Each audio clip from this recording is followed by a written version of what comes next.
Hey, Hawkeye fans! Chad Leistikow of the Des Moines Register with Kennington Smith. Oh, that way, that way, that way. There you go. I can't do it. It won't work. What? Um.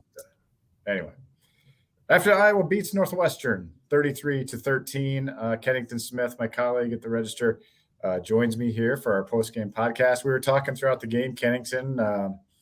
You know, just a lot of different new stuff to write about today, and for us as journalists, you know, at some point you get tired of writing about how bad the offense looks, and today the offense looked anything but bad. It was a complete domination of an inferior opponent, but I think where I think everybody at least has to feel a little bit of positivity is that the offense looked good from start to finish, scored on 7 of 8 possessions today. Really a thorough performance by the offense.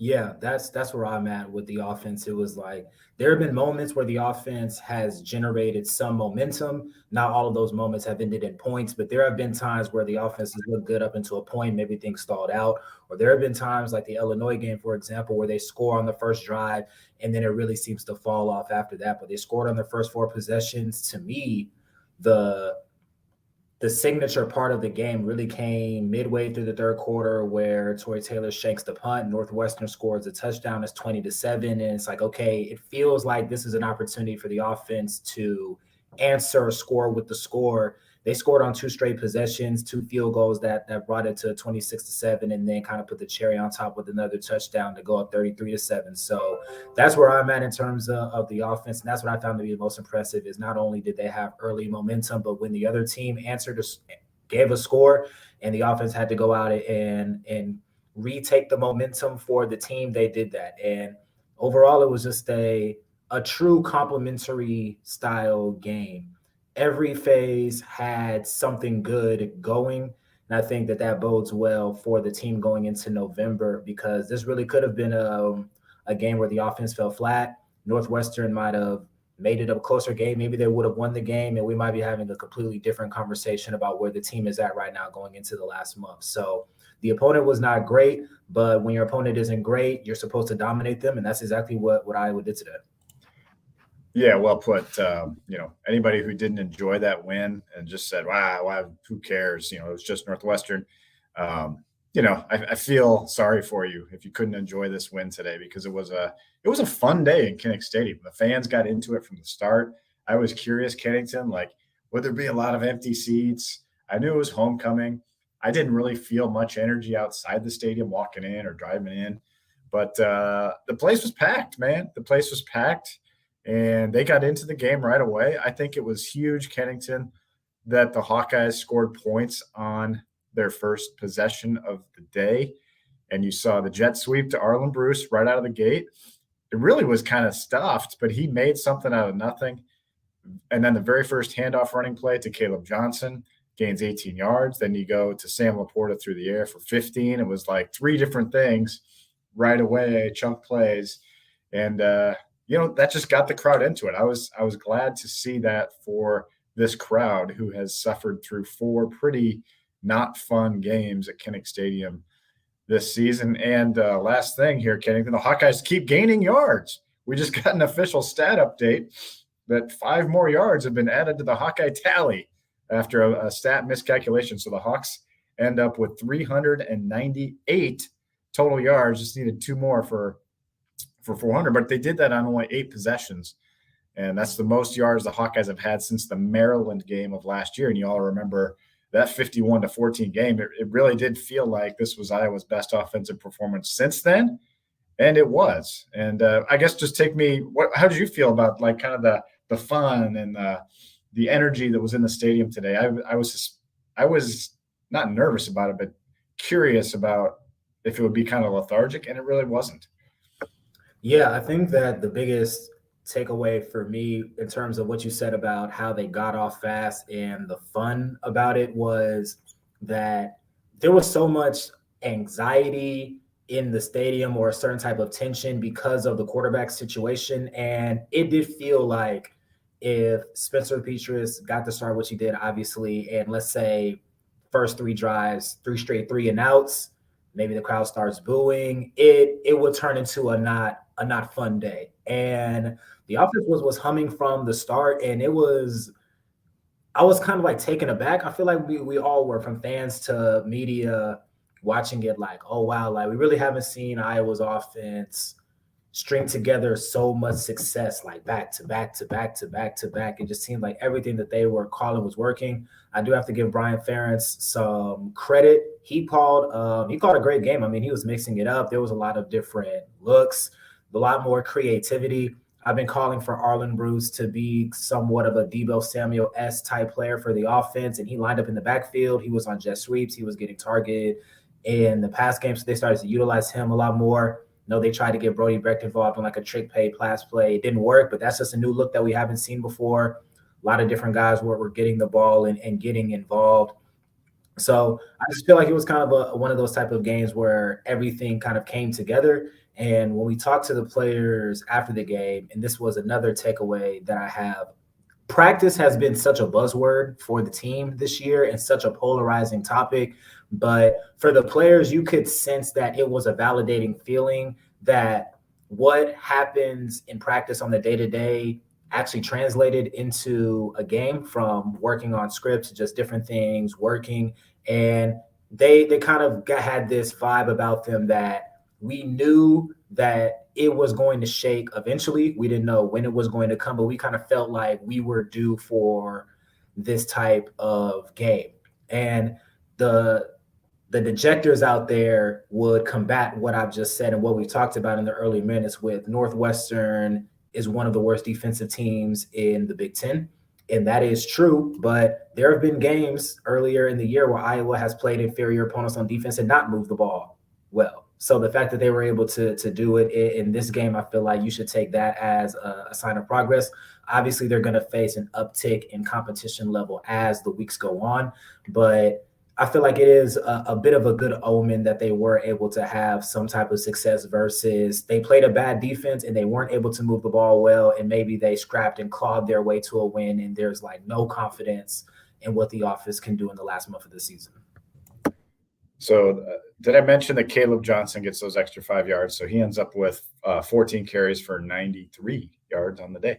And I just did the math, Kennington. So Iowa's total offense went from 227 to 248 average for the season. So inching up a little bit. I think they might break out at last in the nation after this week. So that narrative can at least, slightly be changed.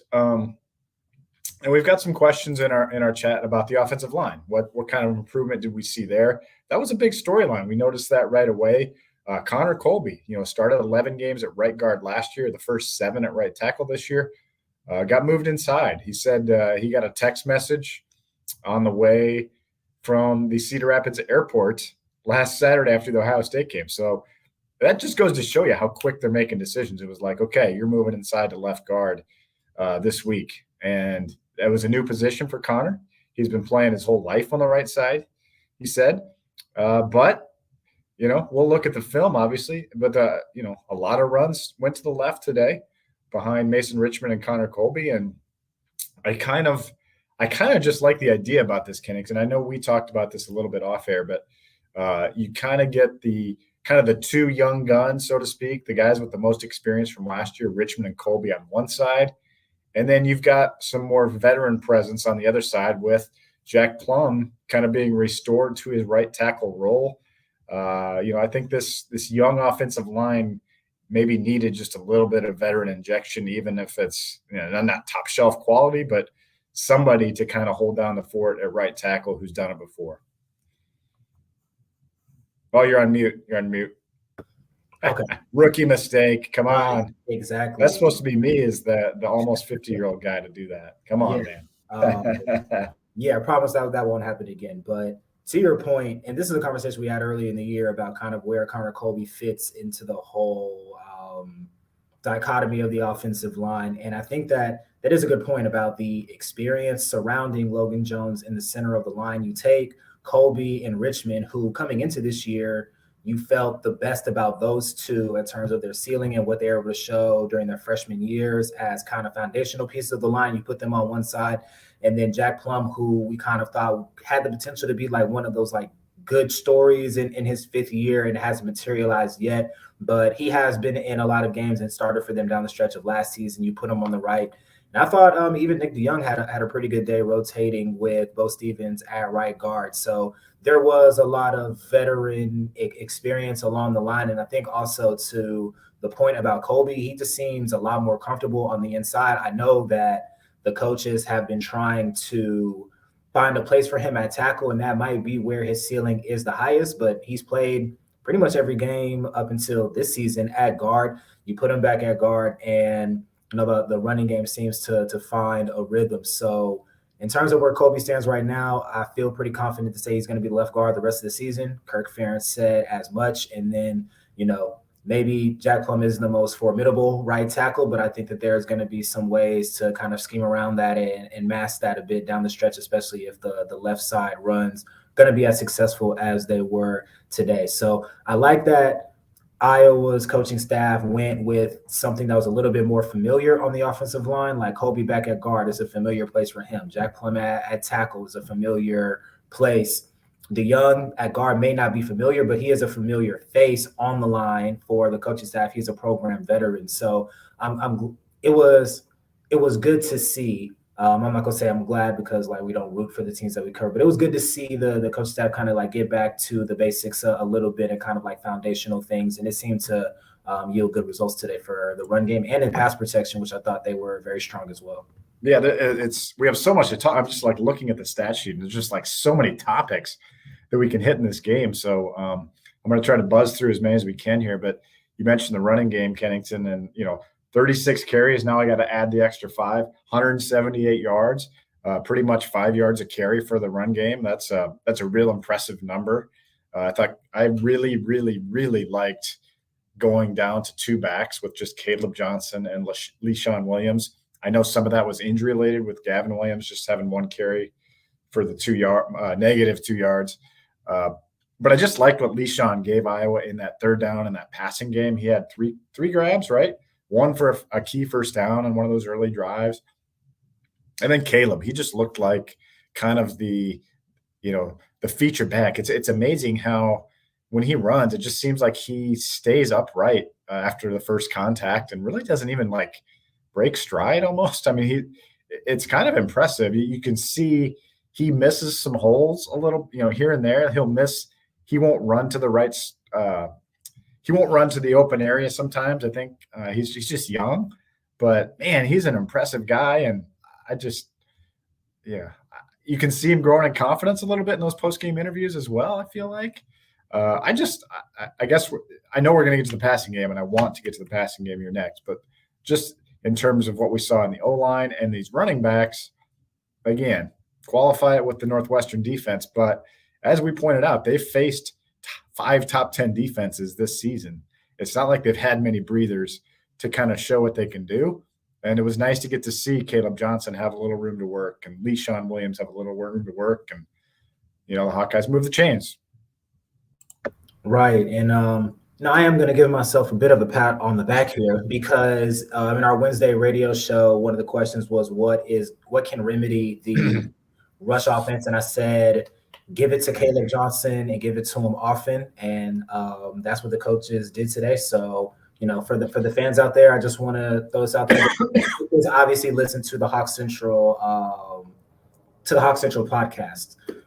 But yeah, I mean, Caleb, he runs so smooth. There was one play where he sidestepped an official and it didn't look like he broke stride at all. I'm not exactly sure what that happened in the game, but that was a really impressive run by him. Leishon is one of the better, if not best, tackle breaker on the offense. I mean, he just seems to not go down on first contact very often. He does a very good job of fighting for yards. He very rarely has negative rushes when it's handed off to him. So I like those as a 2-back tandem. I think you referenced the Rutgers game earlier this week where Caleb had like 15 carries and Leishon had 11 carries. And that was very similar today with Caleb with 14, Leishon 11.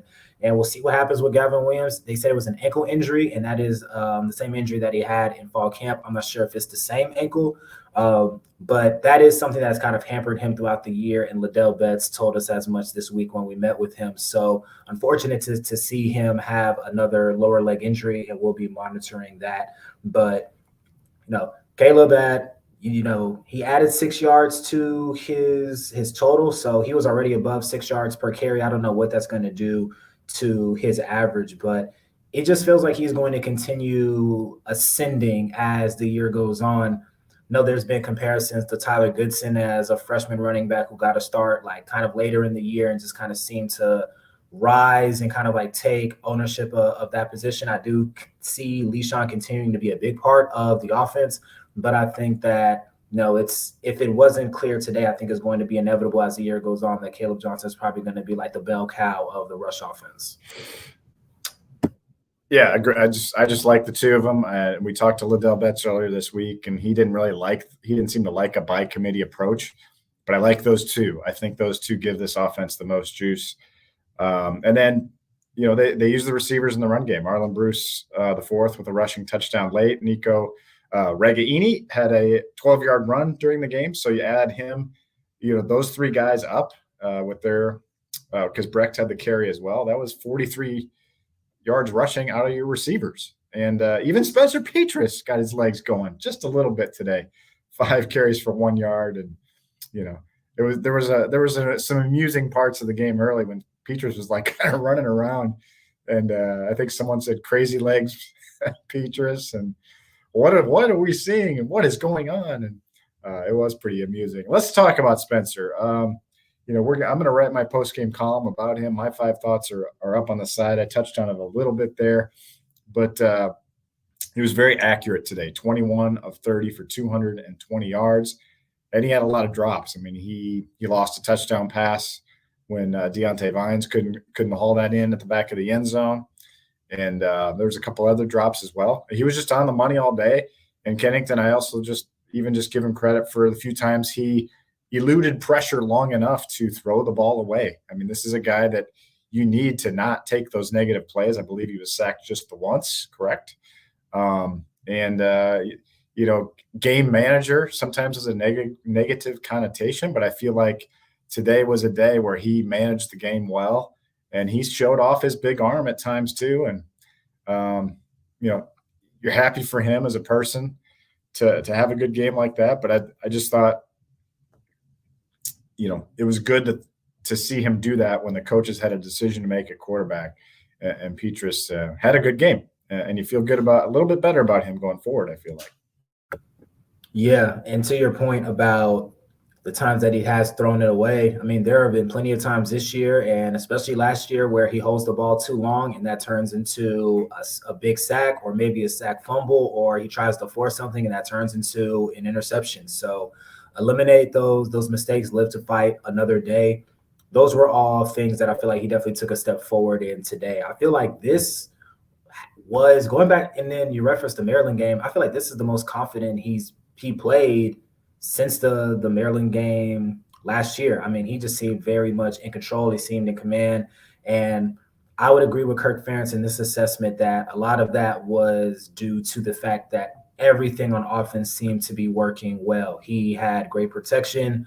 The running game was able to be on script and on schedule from the beginning. And he seemed to have good cohesion with his wide receivers. I know it was a point throughout the post-game presser that they had 8 different guys catch a pass today. So there was a lot of guys involved. Health obviously is a huge part of why the passing game works well today. But again, just going back to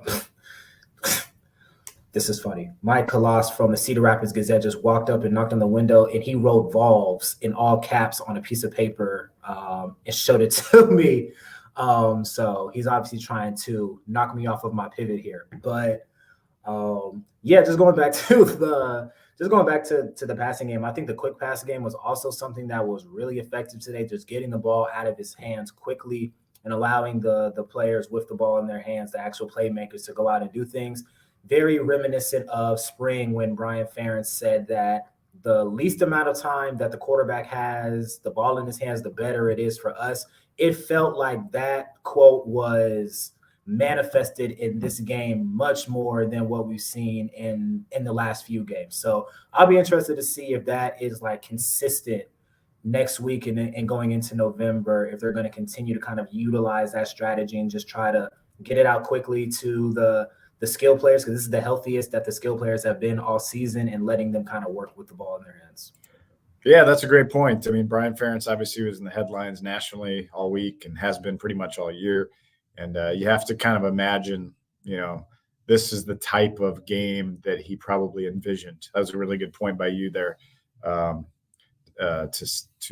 articulate that and remember that, get the ball out quick, be a distributor.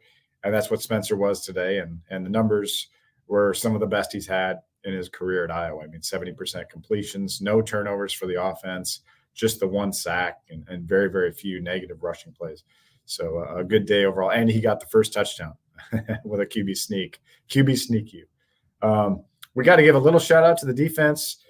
7 sacks. That's the most against a Big Ten opponent since 2000. Also Northwestern, a famous win actually in the Kirk Ferentz era that kind of signaled that Iowa was going to turn the corner potentially. That was a very good Northwestern team back in 2000.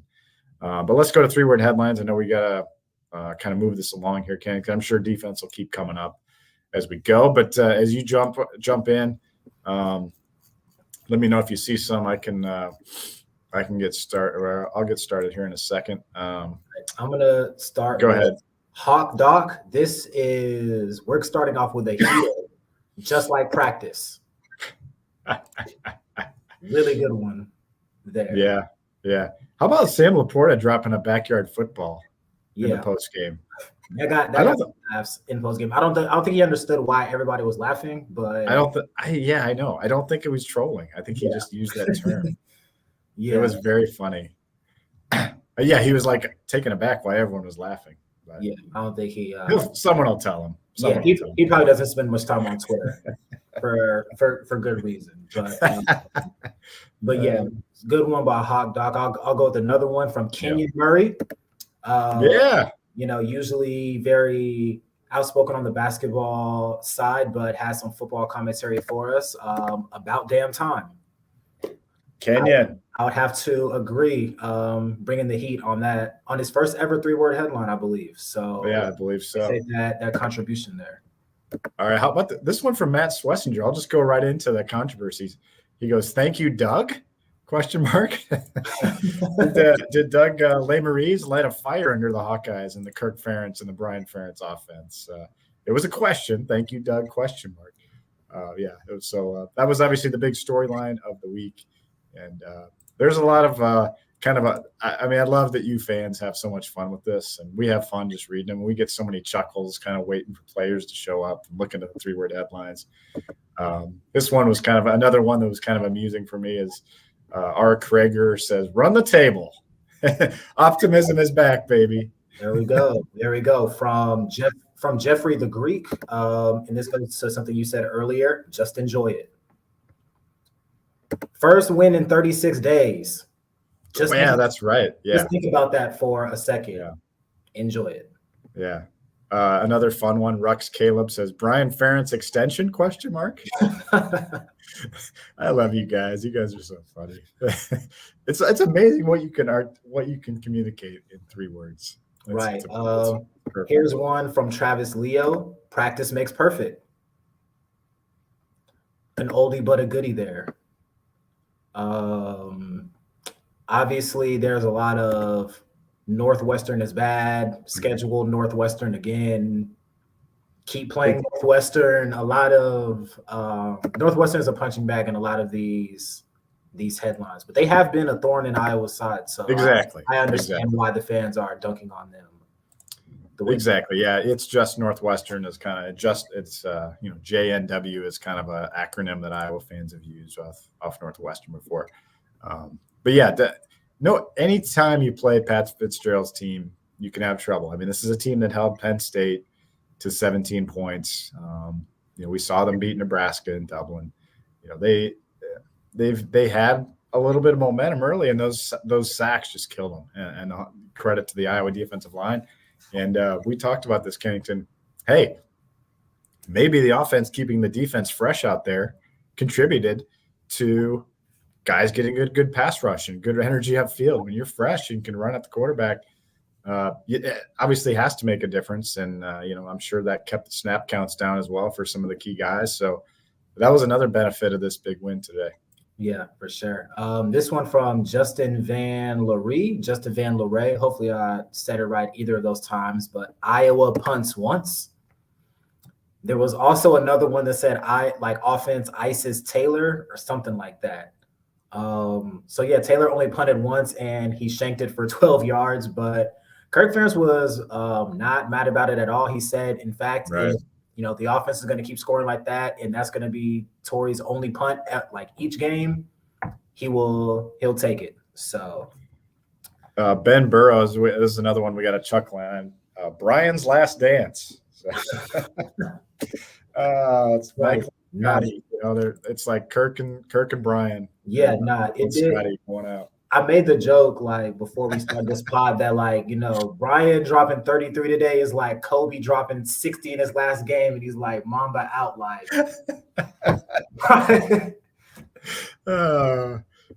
it's fun to have fun and just see fans having fun with a loss and stuff. I mean, it's just it's nice to see. It's a little change of pace, right? Yeah. Hawkeye Game Film, one of our. We like his Twitter account that he analyzes the game and gets us to think about things at a higher level. And I don't know if he's offered 3-word headlines before, but he did today. Offered a bunch of them. One of them was palate cleansing win. 100%. He had one other one that was WR motion across. So a lot of wide receiver motion today. That seemed to be an added wrinkle at Kennington, and we saw that on the first play of the game. The jet sweep action to Arlen Bruce. There was a lot of fake jet sweep action. It's something we've been kind of calling for or talking about.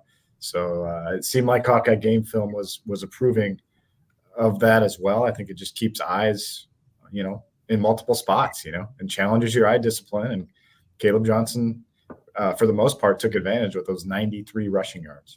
Yeah. Here's 2 more from Austin Hames. Hopefully I said that right. His ad is AZHawk911. Happy Hawkeye homecoming. I do believe last year they played Purdue on homecoming, and that was not a great game. So you always want to get a dub on homecoming. So good 3-word headline there. And if you want some real optimism, this from Josh Nichols. We want Bama. Yeah.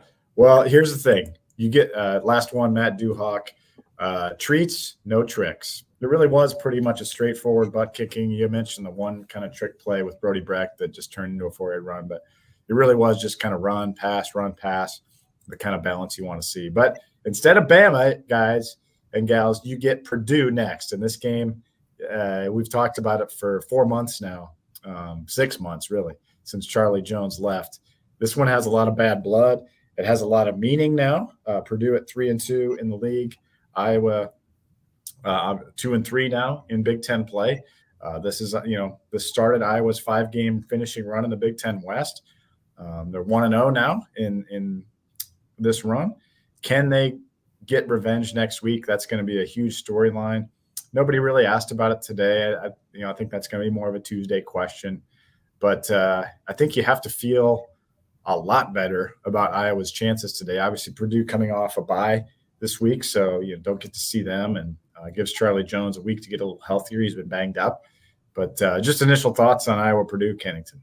Yeah, Iowa in some ways exercised the demon today with Northwestern having had so much success in Kinnick over the last several years, and there's an opportunity to exercise another one next week against Purdue, a team that has really been a thorn in Iowa's side and has delivered some pretty gut-wrenching losses, especially last year off the 6-0 number 2 team in the country. And they came in and dominated. So like you said, a lot of bad blood, not only on the field, on the recruiting trail, all of those things. So definitely a game where I know internally Iowa is going to be very motivated to win. I don't know how much of that we're going to get from the players, especially in the secondary, having to go up against Charlie Jones and Tyrone Tracy, and how much of that we're going to get from the coaches. But if I could give a prediction, I would just say that, like, on the inside of the building, they are very much like, we want to go to West Lafayette and drop a hammer if we can. So I'll be interested to see what happens on Saturday. And this is an early prediction from me that if Iowa is in a position to kind of drop that hammer late in the game, I don't think they're going to shy away from doing that. My last point, and we'll sign off here because we like to try to keep these right around a half hour, this will tease my column a little bit. I haven't written it yet, but I'm writing about Spencer Petras after this. And Spencer Petras exercised a few demons of his own today. His very first home start was against Northwestern. He threw 3 second-half interceptions. Iowa lost the game 21-20, ultimately cost them the West Division title. That was his first career home start. His first career start was at Purdue. And so now he gets to go back to West Lafayette, where that is actually his career high in passing yardage still to this day, 265. And but Iowa lost that game, couldn't get it done in the 2-minute offense. So can he maybe use today's momentum from, doing something he didn't do 2 years ago against Northwestern? Today he did, made a full, complete performance. Can Spencer and the offense go back to West Lafayette next week? That's something we'll be following and kind of get it done, because it's this is a program that has had Iowa's number, as you all know, and I'm sure, I don't know if Spencer will be thinking about that at all, but it's it would be a nice checkpoint of progress, I guess, for him and this offense if they could get it done, and you'd start feeling a little bit better about this season if they could win next week. I'll give you the last word, Kennington. Yeah, this is something that Kirk referenced a lot last year. He hasn't brought it up this year, but the goal for any team is to be playing relevant games in November. And this was a swing game, in my opinion, in terms of would they be playing relevant games in November or not. So they handled business. They got the win, and they're going into November 4-4. The West Division title probably is a long stretch at this point, but there is an opportunity for Iowa to play some meaningful games. There's going to be some trophy games this month, and maybe there's an opportunity to, in this regular season on a high note, carry some momentum into the bowl game. So those are my last thoughts. I know that I have gained a little bit of a reputation in recent weeks for ending things on the doom and gloom note, but I'm trying to turn over a new leaf. So that's me giving some positivity and some hope as we end this podcast tonight. Yep, we called this a must-win. Iowa gets the win 33-13. For Kennington Smith, I'm Chad Leistikow, the Des Moines Register. Thanks, as always, for joining us in these post-game podcasts. We have a lot of fun doing it.